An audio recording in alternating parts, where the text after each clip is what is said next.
Good morning, good morning. I love the buzzing sound I hear. It's happy noise, so thank you. And if you get a chance and you're ready, please take a seat and join us today.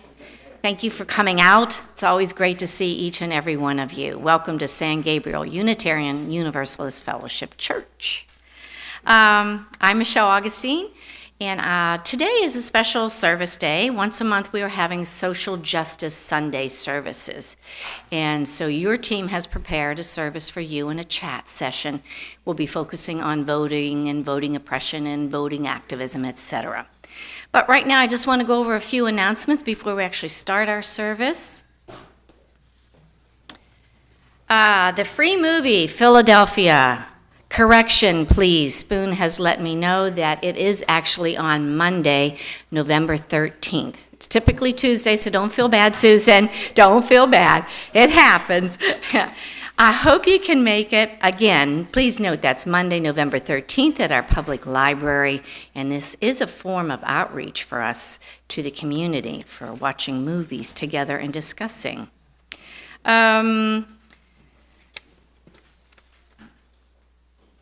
Big event today, Move the Monument. Keith Hutchison has poured in so much time and energy. It was his concept that he brought to social justice team about having an interfaith event to bring attention to the monument, the Confederate monument that stands there. And Sarah, our board president, Sarah Smith, has worked closely with them, formed a team of interfaith leaders to organize this event. So I hope you will plan on coming out. I see some of you are wearing your Yellow Side of Love shirts, so thank you for that. We'll talk a little bit more about that at the end. But let us now center ourselves a bit, relax, just taking a little deep breath as we transition to come together and think about this special sacred place.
Good morning. Whether you're participating live or online, we're glad that you've joined us at San Gabriel Unitarian Universalist Fellowship. My name is Angie Nobles, and my pronouns are she and her. I've been attending San Gabriel since last spring with my husband, Jeff, and we moved to Georgetown in 2021 to be closer to family in Central Texas. As we settled in, we began to look for a spiritual community that had a commitment to social justice and a place where we would feel at home, and we were very fortunate to find San Gabriel. Jeff and I serve with 6 other members of the congregation on the social justice team of fellowship. San Gabriel recognizes that we're situated on the land of the Tonkawa.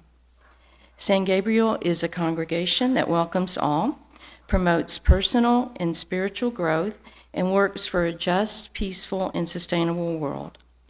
We'd like to thank Jean Olson, our guest pianist today. Thank you, Jean, for that lovely prelude. And for this Sunday, as Michelle said, we're focusing our attention on the challenges of living out the values of compassion and justice that stand at the heart of our faith traditions. Some of these challenges are addressing voter oppression and rallying people to get out and vote, which I believe is a big challenge in our state.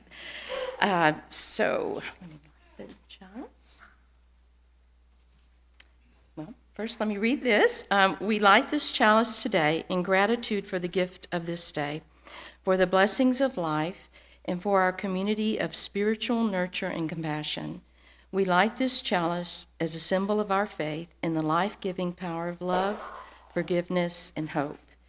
May the light shining from this flame draw us together and merge our hearts, minds, and souls in one faith and calling as a congregation in this community called Georgetown.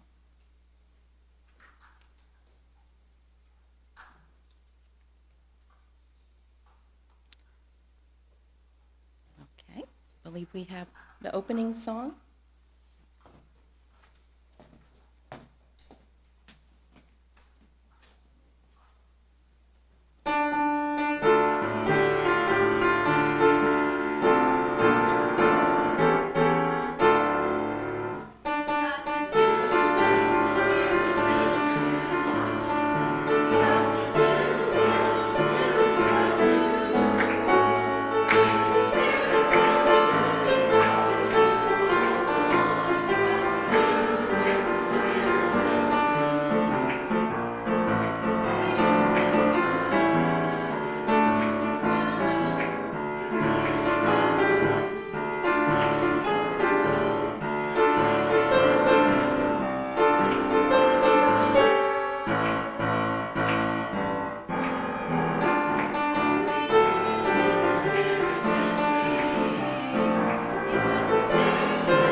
This congregation has a shared affirmation that unites us in a common mission and purpose. I invite you to join us in reading the affirmation together. The doctrine of this church is love. Christ with truth is its sacrament. and service its prayer, to dwell together in peace, to seek knowledge and freedom, to serve humanity in fellowship, to the end that all souls shall grow in harmony with the divine. Thus we do covenant with each other. Okay.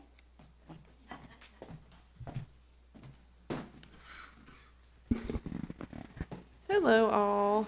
Good morning. My name's Karina Whitaker-Lewis. My pronouns are she, her, and I serve as your Director of Religious Education, and I have a Wonder Box with me today. I tend to have one of those most Sundays. And we use our wondering minds to help each other learn and grow, so I'm going to shake it up, and you can make some guesses as to what might be in here. Voter registration cards. Voter registration cards. Excellent guess. We always try to be on theme here. Any other guesses? Kinda. Is it heavy? It feels, yeah, it's heavy. A book? Yeah, the Constitution. The Constitution. All right, shall we open it up? Do you want to try and open it up?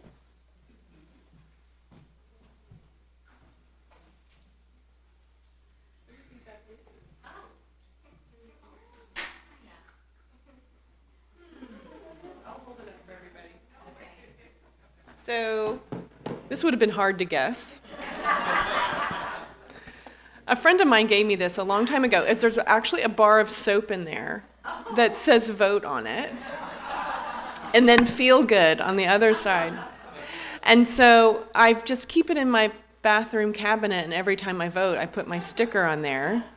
So it's been a while, and we are talking about voting today, and voting, we lift that up as a value as you use in our fifth principle, where we want participatory democracy for everyone. And so our story is about that today. So let's take a listen.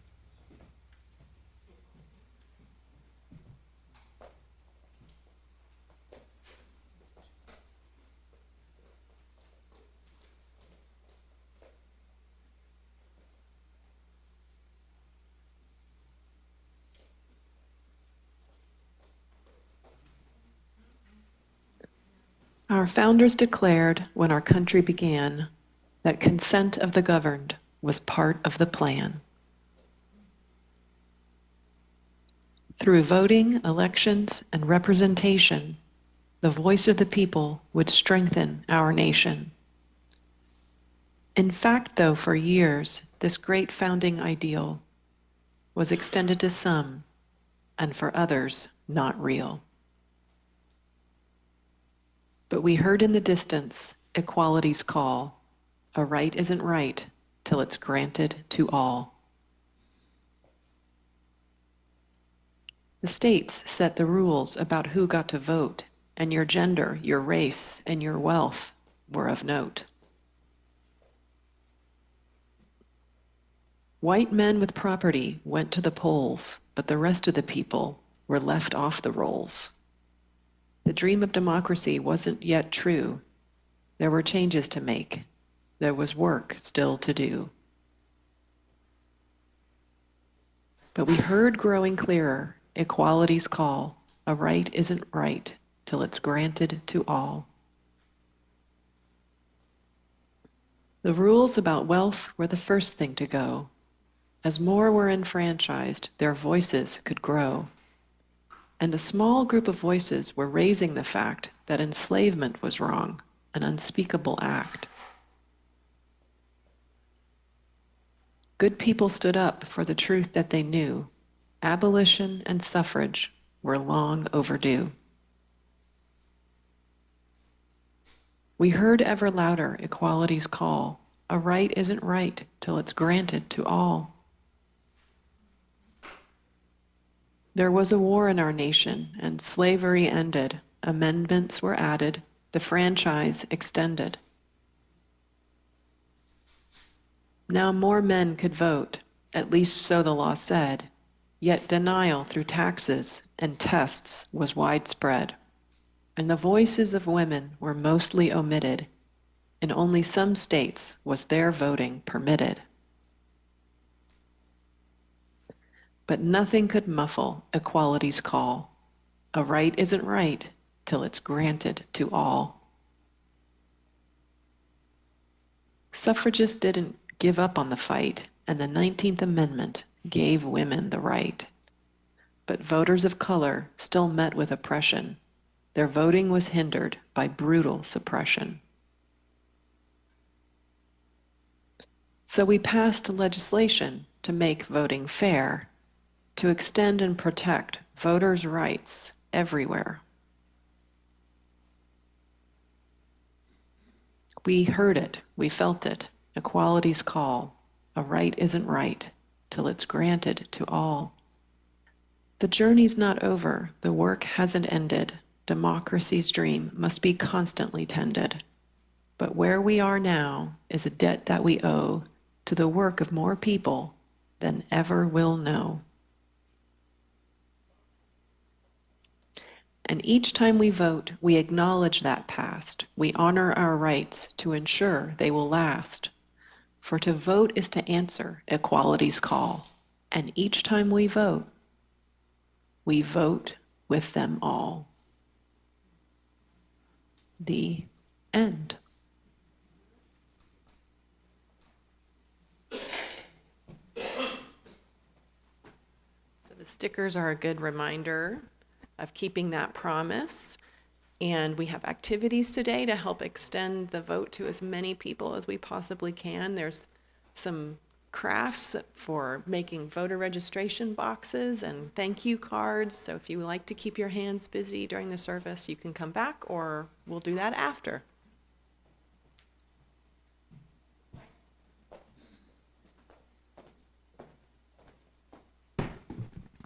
Thank you for that beautiful and timely story, Corinna.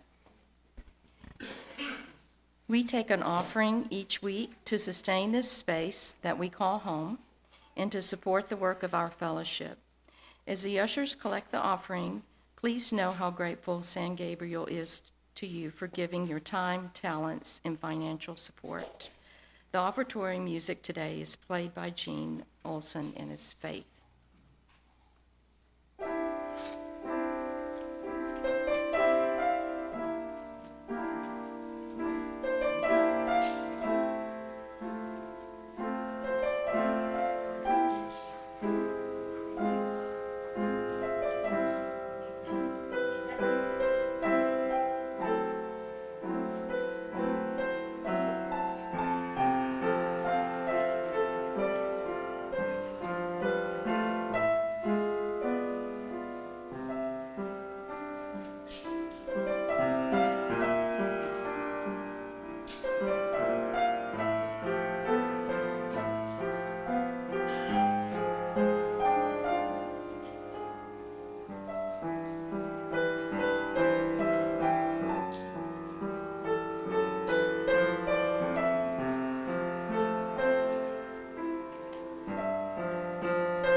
For those of you who may not know, my name is Lou Sneed, and I identify as a he, him.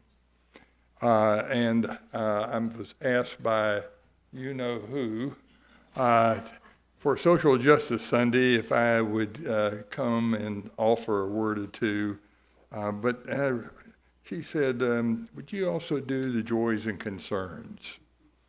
And I happen to believe this is a key part of this gathering we have every week, where we get to share what's really going on with us and our lives.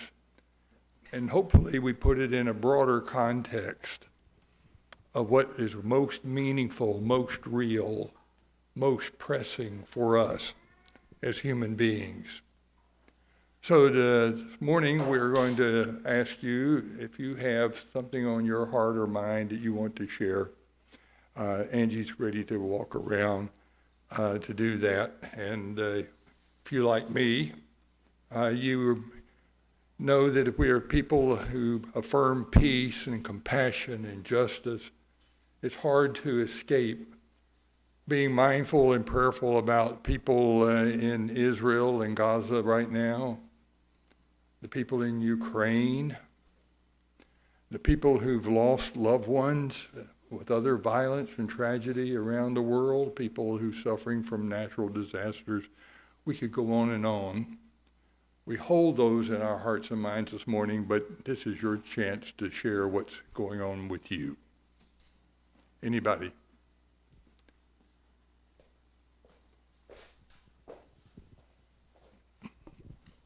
A couple of things. Yesterday, we were honored to attend Sun City Democrats, which was nominating and electing new officers. And it could have been a little rumbling, a little obstreperous, and it was very well behaved and very respectful. And so the leadership I really credit with handling it very well. The other thing I wanted to mention, in my addiction to PBS, and particularly Christian Amanpour, watching shows where particular Palestinians and Israelis were talking about their attachment to each other and their wish for peace and having been neighbors and relatives for years. So I think doing the right thing is possible and really difficult. Thank you. Thank you, Kit. Anyone else? Angie must see someone. Ruth. My name is Ruth. I just want us to note that the election results this week were very positive in many areas, and I found that quite hopeful. Thank you, Ruth. John? I have a joy. I'm going to put Woody on the spot. I got to feel young this week because we did some stuff at the church a few days ago, and it was kind of cold, and I came in with a T-shirt, and at 56 years old, Woody called me out for being the dumb knucklehead who is too young to know to put on a jacket. So I got to feel that thing you feel when you're young and people call you out that way. Thank you, Woody. Thank you, John. There's spoons in the back.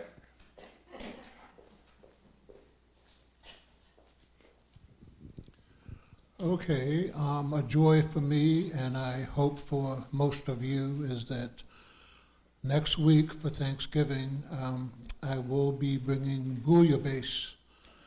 So I ask that you all bring bowls and utensils to ease the pressure on the environment a little bit. Thank you. Thank you, Spoon.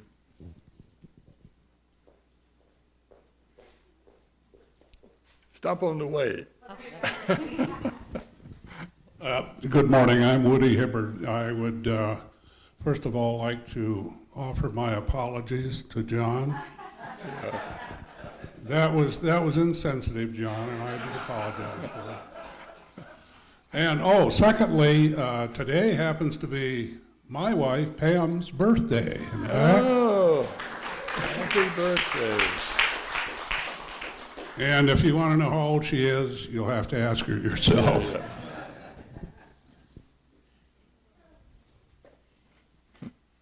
That's joyful. I'm Michelle Augustine. As your representative, I was on a trip this week with the Texas UU Justice Ministry and other UUs in our area to take a trip to the Texas border in Brownsville and cross over into Mexico, into Matamoros. So I will gratefully share that with you at our next Social Justice Sunday in December. I just want to lift up those who are in peril and waiting to have an opportunity to go through the process to enter legally into the country, and to those who have dedicated their life to represent them free of charge, to help them access legal processing, and to the many nonprofit agencies feeding, providing water and clothing. So, that being said, just remember we are blessed, are we not?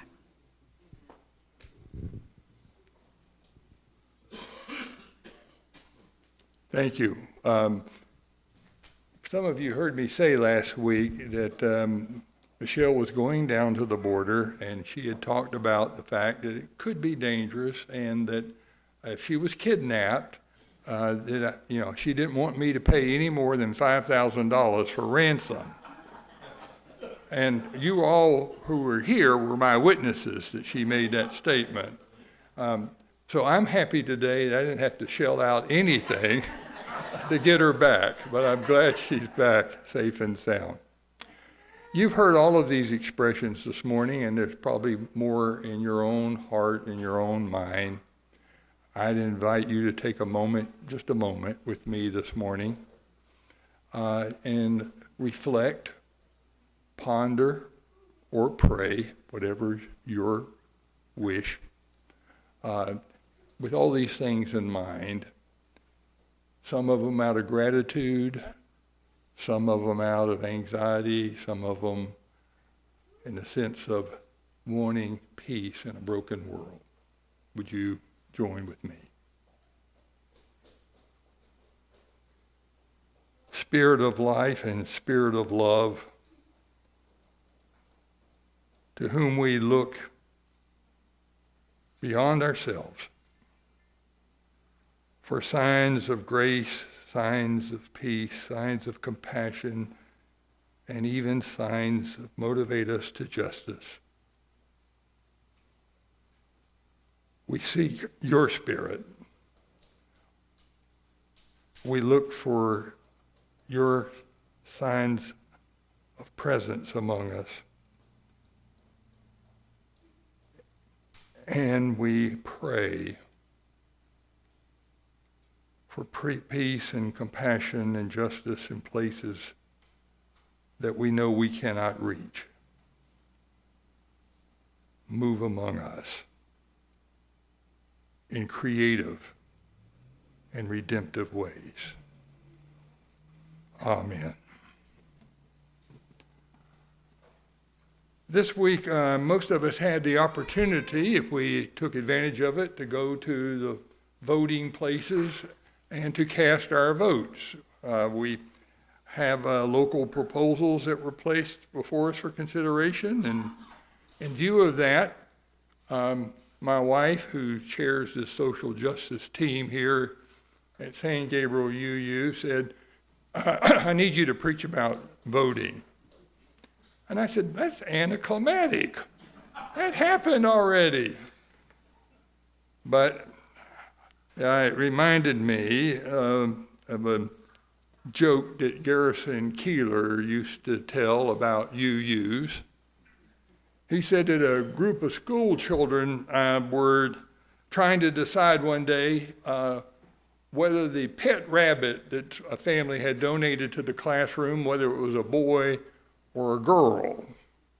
And they were in a heated debate about this, and the little UU girl raised her hand and said, let's vote on it. UUs, if you haven't noticed, take voting seriously. Karina had a time with the children's story about that. And she referred to this. If you were to look in your 7 principles of the Unitarian Universalist Association, you would find Number 5, and that it's a right of conscience, the right of conscience, and the use of the democratic process. I want you to think about that for a minute with me. What does that mean? What does this principle suggest to you? The right of conscience and the use of the democratic process? In the spirit of full disclosure, some of you know this, I'm a Presbyterian by background, in terms of denominational affiliations at least.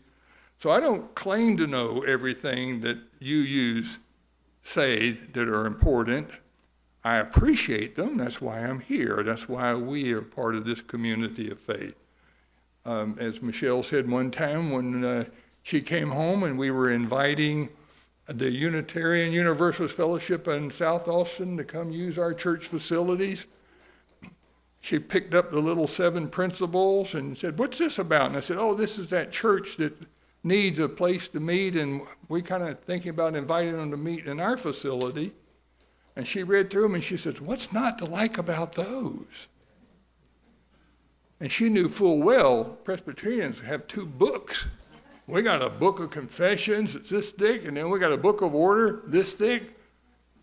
Just 7 principles? It was refreshing, and that's why we're here.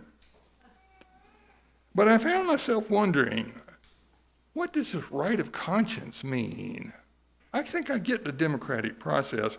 You know, Presbyterians have long recognized, at least in terms of political terms and organizations, representative government. Presbyterians like to brag that John Calvin, way back there in the 15th, 16th century, he was the one when he was talking about moving away from the Catholic tradition, top-down hierarchy, that how would you organize a church? And he felt like he found in the New Testament a model of representative government. It was a new thing. So he established that in his churches. He wasn't going to be the dictator, the pope, the bishop. And it caught on. In fact, Presbyterians like to brag sometimes that a representative form of government that emerged in Europe at that time and here in these United States of America, Presbyterians like to say, it came from John Calvin. We gave it to the secular world. I don't know if that's true, but I do know that representative government means we elect people to represent us in whatever government it is, whether it's local, state, national, and we give them the authority to make the decisions on our behalf. That's representative government. There's a certain level of trust that goes with that system. I'm going to raise that issue for you. Representative government is not perfect. If you want some proof, just think of this. Do you trust Ted Cruz and Greg Abbott to make the best decisions for our state or our nation? There's a problem with representative government. Let's just acknowledge that right up front. And one of those issues that comes up usually, a lot of times, around the trust of who we really would want to represent us. I've noticed today the issue of trust has gotten pretty pronounced. A lot of cynicism, a lot of distrust in government. And there are good reasons for it, and you know them. You know all the reasons been stated, that historians and political scientists and pundits all claim that now we have in these United States democracy in chains, it's been called. Concerns are many, you know those as I do. Democracy has been eroded by the effects of money, by political abuse of the dominant party, by gerrymandering voting districts, by distrust in these partisan ideological catfights going on among those duly elected. Other voices are saying the problem is about culture war issues that are being fought out, identity politics. And our nation is stumbling along sometimes, it seems, with this representative form of government. In my service on the Texas UU Justice Ministry Advisory Board, I have learned, though, that UUs stand on the side of democratic principles, even in secular government, and on behalf of those who are often marginalized or left out. You've heard the story. Many UUs, like Presbyterians, are also suspicious, rightfully so, of political power. We know the wisdom in that old adage, absolute power corrupts absolutely. This observation warns us, I think, against being naive about who we vote for and who we elect, because they may use their power in ways that we don't agree with. But when I began investigating this UU fifth principle, the right of conscience, and the use of democratic process, and what that means, and how it applies to politics inside and outside of faith communities, I found this statement on the UUA website. In our religious lives, the democratic process requires trust in the development of each individual conscience, a belief that such development is possible for each of us, as well as a commitment to cultivate our own conscience. We call it a commitment to the value of each person. In the words of Theodore Parker, who, by the way, is one of the earliest Unitarian ministers back in 1830, democracy means not I am as good as you are, but you are as good as I am. My connection with the sacred is only as precious as my willingness to acknowledge the same connection to others. On my first reading, it sounded to me like this principle was simply meant primarily for our religious lives. The perspective is crucial for the health of congregational life, and that's for sure. So what does this democratic principle mean for UU congregational life? Is the right of conscience kind of the UU way of protecting individual freedom of belief from the authoritarian views, not letting the church per se dictate or coerce any of us to believe anything that we don't think morally is right? Is that what this means?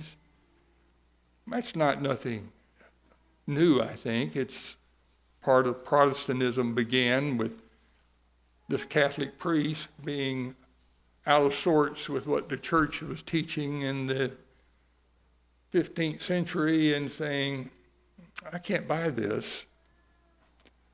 I can't, in good faith and good conscience, accept this. So he was accused of heresy. But he said, here I stand.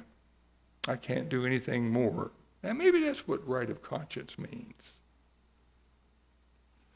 I wanted to assume that the purpose of maintaining the right of individual conscience was to enhance the democratic process that all UUs function with. But then I found that there's now a group of UUs calling themselves the Fifth Principle Project. They formed as an organic grassroots group among a bunch of Unitarian Universalists who are now claiming that they have to reinvigorate the right of conscience, they're saying, and renew the democratic process in the UUA. And how are they doing this? Well, based on their reading of the fifth principle, they're opposed to this new Article 2 that's being proposed in the denomination. And they're saying simply that the way this Article 2 reformulation of the basic principles of the UU has come down violates democratic process and can trample on the right of conscience. They see this, in other words, as top-down, authoritarian process, came from a commission. Nobody got all the UUs together and said, let's think about how to redo this. So in the name of the democratic process and the right of conscience, they're objecting to the updating this old 7 principles and rewriting them. So it seems to me that the right of conscience among UUs leads us to oppose, many of us, some of the things that maybe it's been established for a long time. We say, no, it needs to be updated. Frankly, I don't think the right of conscience by itself, in the hands of just some, will always lead us where we want to go. I think we need something else. Yes, I believe in the right of conscience, morally particularly. I remember in 1965 when a letter came for me to show up at a draft board, I seriously thought about going to Canada. Right of conscience. I didn't believe in that war. I get that. I believe in the democratic process, but I've also learned just those two things by themselves alone won't get us very far. I've come to believe we need something else in the other hand. I call it the desire to seek the common good, the welfare of all. I think if you got that in one hand and then the right of conscience and the belief in the democratic process together, I think nations, faith communities can be strengthened.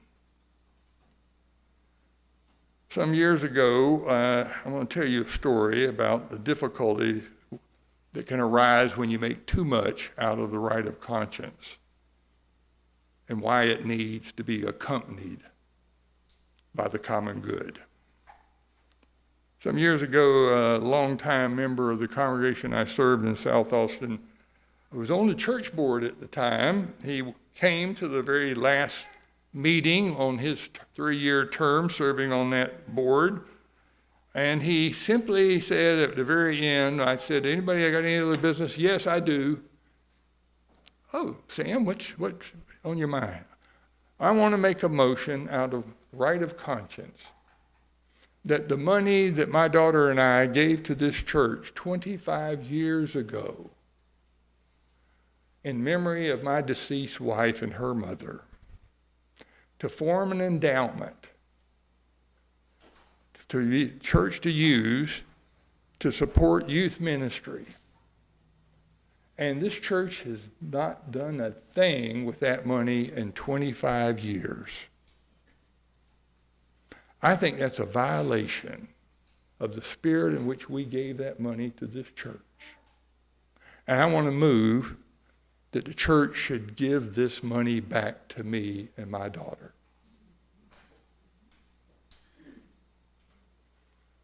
There was a lot of silence in the room.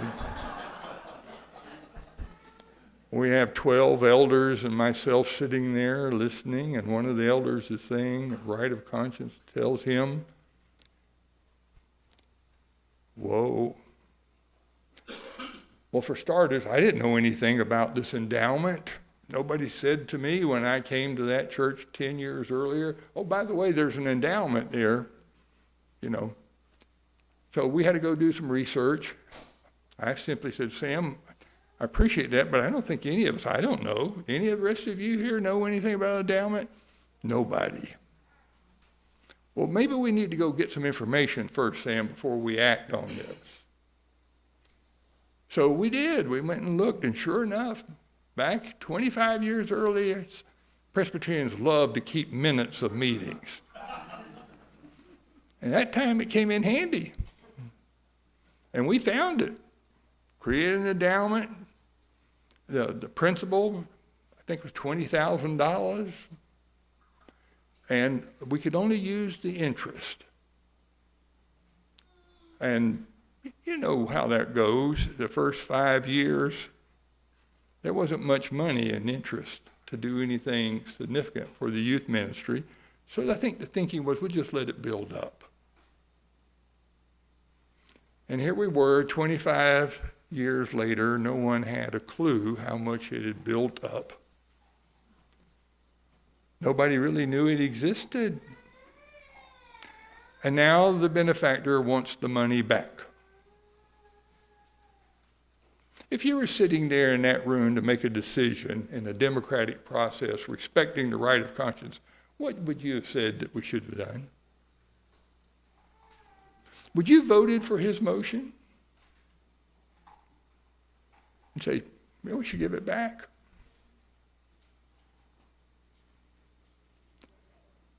Sometimes voting yes or no, either for or against, by itself doesn't get us where we as a community of faith, relying solely on the right of conscience, wants or needs to go. It doesn't do it, I don't believe, for a nation either. So what values come to your mind besides the right of conscience that you think we have to hold in the other hand that might lead us to get the best results from the democratic process? Whatever that value is you're going to hold in the other hand, you may want to keep those real close at hand anytime you're asked to vote on anything, whether in the community of faith or when you have to show up at City Hall to vote. I hope you can do that. Our closing hymn this morning is number 318, We Would Be One. That is certainly a dream, a goal, an aspiration that we all share. Would you stand and let's sing this together?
And we conclude our service today with the dimming of the light of the chalice.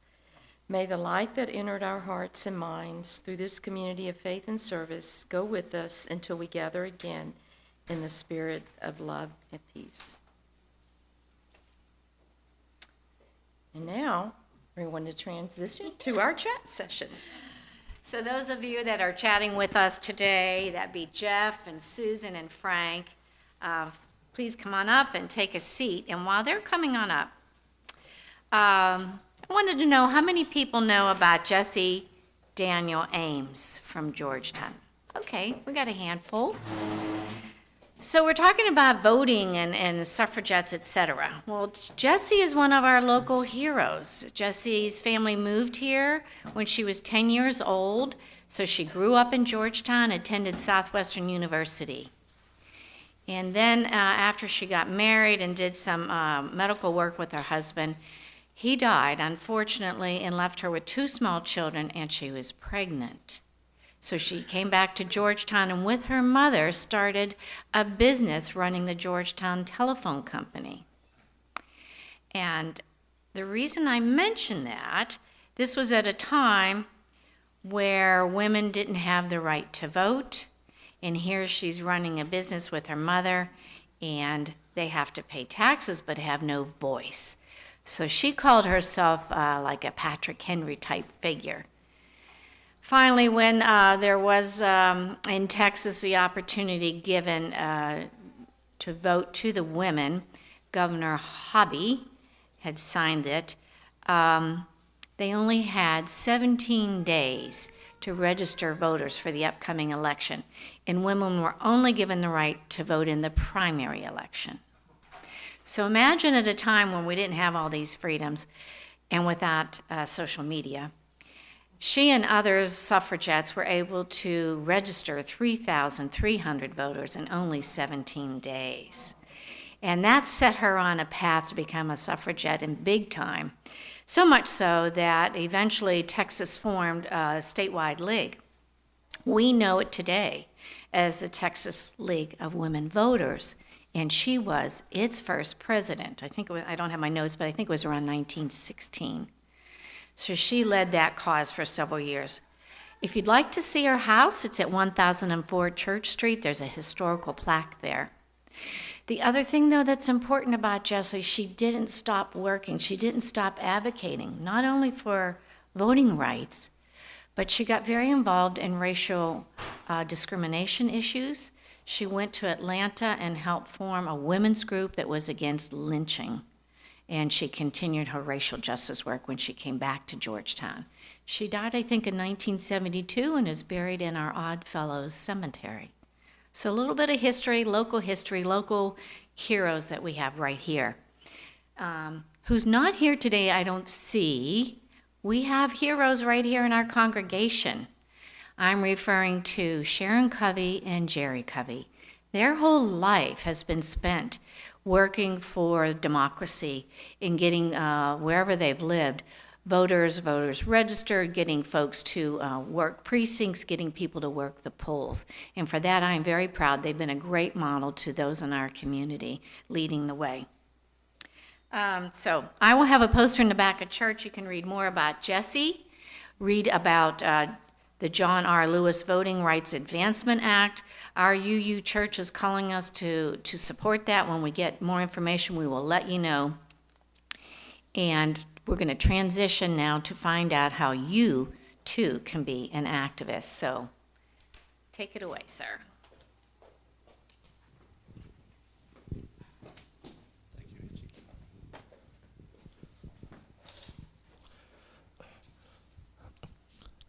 Michelle asked me to facilitate this, knowing that I have not been here very long, and I interpret my role as being the person who hands the microphone to other people. and in that light, we have 3 members of this fellowship who are going to talk to us a little bit about what they have done to encourage voting. And Frank, I think we have a video from Keith to start.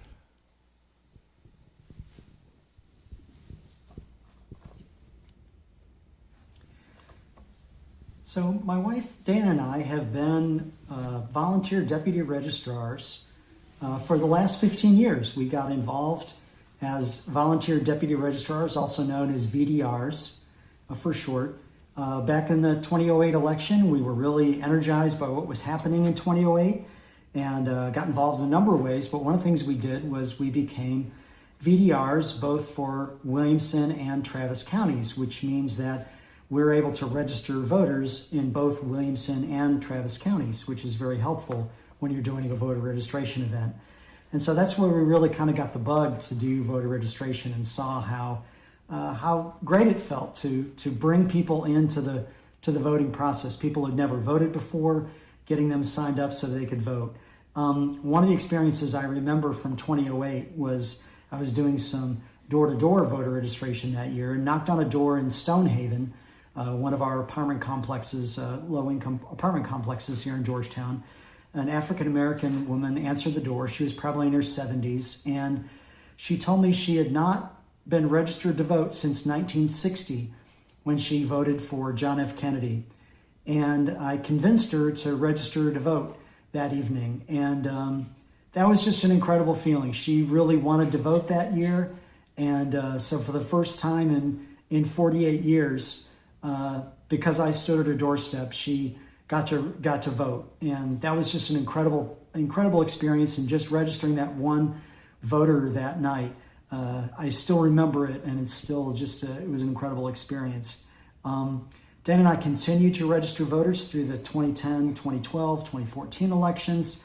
A couple of those were pretty tough elections for progressive candidates. In 2014, only 38% of Williamson County voters turned out, and that was not a good year for progressive candidates. And I've since learned that when turnout is low, it is generally not good for progressive candidates. And then, of course, we had the election of 2016, which was a wake-up call for many of us in many ways. But it was after 2016 that the League of Women Voters started a chapter here in Williamson County. People got energized, and I got involved with the League of Women Voters. And Dana and I both have been involved with League of Women Voters voter registration events since 2016. And so in 2018, 2020, and 2022, we've been registering voters and really have seen a very active League of Women Voters Williamson County chapter. 2020 was tough because of the pandemic, and so people weren't doing many face-to-face events. But what we did in 2020 was we put voter registration cards on doors on apartments all across Williamson County. And so Dana and I and Helen Cordes, who is a member of the League of Women Voters chapter, we hit 2,000 apartment doors in Round Rock in 2020. And so it was hard to do things, but we could do that. And so it was also great to see that 2020 was a great year for voter registration and voter turnout. In fact, 76% of voters in Williamson County turned out. That was one of the highest turnouts for a county across all of Texas. And I think that League of Women Voters played some small part in that great turnout in 2020. Another thing that League of Women Voters has done that I've been involved in is the First Vote program. First Vote is a program to go into high schools and do presentations about voter registration in civics and government classes in high schools all across Williamson County. And so that's been a real focus for the last 3 election cycles. And it's very encouraging to tell you that we've seen significant increases in voter registration and voter turnout for youth vote, which is defined as 18 to 29-year-olds. In 2018, the youth vote turnout was 3.6%, not very good. And that's been what we've heard, is that youth don't turn out. But that is changing. In 2022, 4 years later, the youth vote turnout in Williamson County was 21.4%. So in 4 years, the youth vote went from 3.6% to 21.4%.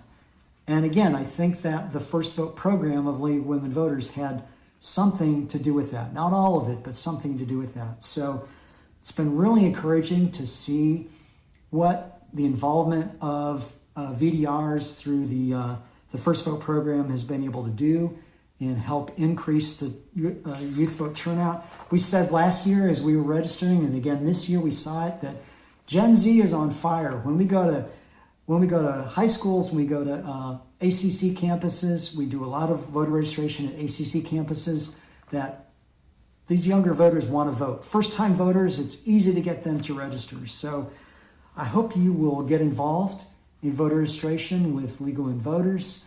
And I think there's many reasons for optimism. And because we see that the youth vote is engaged, they want to be involved. And when the youth vote is involved, good things happen. So please join us with getting involved with Legal In Voters will come. And Keith couldn't be here today, but I'm very grateful. I know you are too, for him telling us about that. I wanted to say that Susan Patterson is sitting next to me. And Susan, you've been involved in encouraging people to vote in places outside of Georgetown. I wonder if you could tell us a little bit about how you got involved in that and what that looked like for you. Mike's making me nervous. I just want to start with a quote actually from a 19th century Unitarian minister, Edward Everett Hale, who said, "I am only one, but I am one. I cannot do everything, but I can do something. And because I cannot do everything, I will not refuse to do the something I can do." As an introvert and a shy person, knocking on doors and making phone calls is just not my thing. But there are many other ways that you can get involved without even leaving your house, actually. There are groups out there, for instance, Postcards to Voters, that write postcards on issues. I sent 100 handwritten postcards to Ohio on its last election amendment ballot for the Constitution of Ohio. There are groups that write letters to voters, not necessarily partisan letters. I did it for when Beto was running. We just wrote letters that said, it's important to vote because, not to vote for anything particular, just, we know you're registered, please come out and vote. Because it's one thing to register voters and it's another thing to actually get them to show up. Those are kind of two separate issues. It may seem a little funny to talk about voting, it's a year till the next election. It's a year. It's going to be an important year. So I just joined the League of Women Voters. I'm taking my registration course. You have to take a short course on Tuesday, going to a high school to register students this week for the first time. So think about ways you can get involved from home. And if you want some links, I can send you some later. But you don't even have to leave the comfort of your home. If knocking on doors terrifies you, which it does me, there are ways you can get involved too. Thank you, Susan, and thank you for agreeing to be our liaison for all those efforts. So we don't have much time. I would like to talk to you more about it, but I really appreciate you letting us know what you've done and letting us know ways that we can do the same thing. So thank you. Frank Dunaway is sitting next to me, and Frank, thanks for sitting up here today. And I know you also have done voter recruitment and voter encouragement here in Georgetown. I wonder if you could tell us about your experiences. Okay. I'm a lifelong devout voter, and I do believe that enlarging the voting electorate is absolutely mandatory if we want to keep our government as a responsible democracy. One of the things I've done most recently is try to ensure that as many people around where I live as possible are registered to vote. I don't happen to be shy about knocking on doors or shaking hands, but it's a time-consuming process, and a lot of people don't want to even answer their doors or anything. So I sort of adopted the Keith Hutchinson model, which is to just drop a ballot, in a registration form, that is, in front of every door. Cover as many doors as you can. So I did that where I live, and there are a couple of other apartment complexes right around me where I've done that with some help from a couple of friends. So that's a more direct approach. I happen to think that being a voter registrar is even more important, but foot soldiers are good too. And equally important is voter education. If you're registered to vote, but your viewpoint on politics is skewed or it's inaccurate, how much did that help? So teaching civics in high school and college, even going down into elementary school is important. Knowing the true history of our country is important so that people can know why it's so important to vote. Thanks, Frank. And I'm just going to hold the microphone for a few seconds. But I do want to say that I think we're all aware of how hard it is to vote here in Texas, especially for people who don't look like the people in this room. And it is something that is a bigger cause than I think we will ever solve in our lifetimes, but it doesn't mean we should stop now. And the last person I think that we're going to hear from today on this is Lou Sneed. Is Lou mentioned he's a member of the Texas UC Justice Ministry Board. And Lou, I wonder if you have a few things to say. Only that one of the benefits for UUs in the state of Texas, we have this network, this organization of the Texas UU Justice Ministry. Actually, Aaron Walter, the executive director, will be coming here to February to tell us about some of that work. But they do really, really great work because they're located principally in Austin, and they work with all the 27 UU churches around the whole state. But they monitor what goes on in the state legislature every session, and they're constantly sending out information. And we try to pass some of that on to all of you through our messenger. But they do a great job of trying to keep UUs informed about legislation that's coming up, particularly around the values that UUs inform. They also have links and a lot of other resources they put us in touch with. We need to do a good job, I think, within our Social Justice Committee to put that information back out so all of you can get a hold of it. But they do a fabulous job. They work closely with Texas Impact, which is a larger interfaith network in the state of Texas, who have resource people as well. So it's from my experience, a super informed group of people who are very thoughtful about that and try to work strategically. They try to be clear about what are winnable issues and what we're just not going to win. Don't spend your time and energy on. So I think that's an important resource we got to continue to tap into. Thanks, Lou, and I'm done. Thank you all for listening. So you've heard the local level, you heard Lou address the state level. In the recent issue of UU World, on the national level, we have a program, it's called UU the Vote. So you can go to uuvote.org. And the article that just came out says, join UU the Vote. To understand the impact that we have in the last election, in just 10 months, UU the Vote mobilized 5,000 volunteers in 450 congregations who contacted 3 million voters. And that was all by postcards, texting, or telephoning. So it's simple, it's something you can do, as you said, Susan, for those that are just comfortable being at home. So with that, I'm just going to close us out with a reminder of some of our announcements. And if you'd like to join us at the tables in the back, we have an activity to make display boxes for registration cards.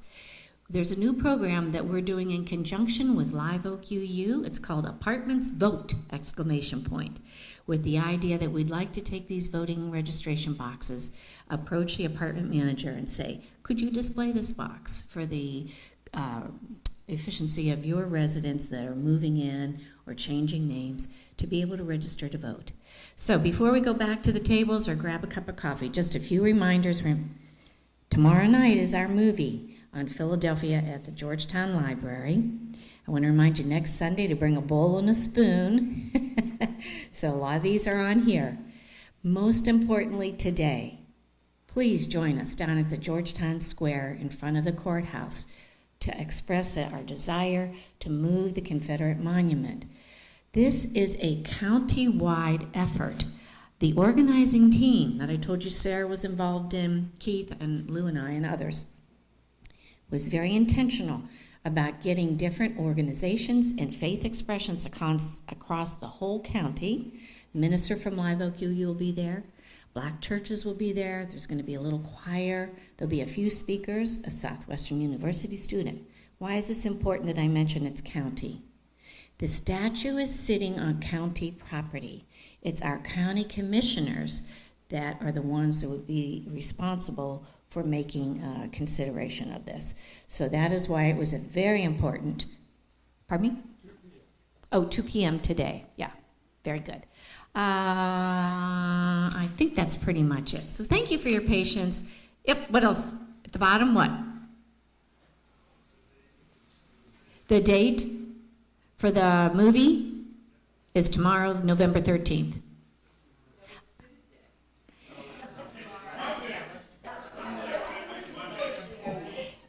It's tomorrow. It's usually Tuesday, so we apologize for the mess up.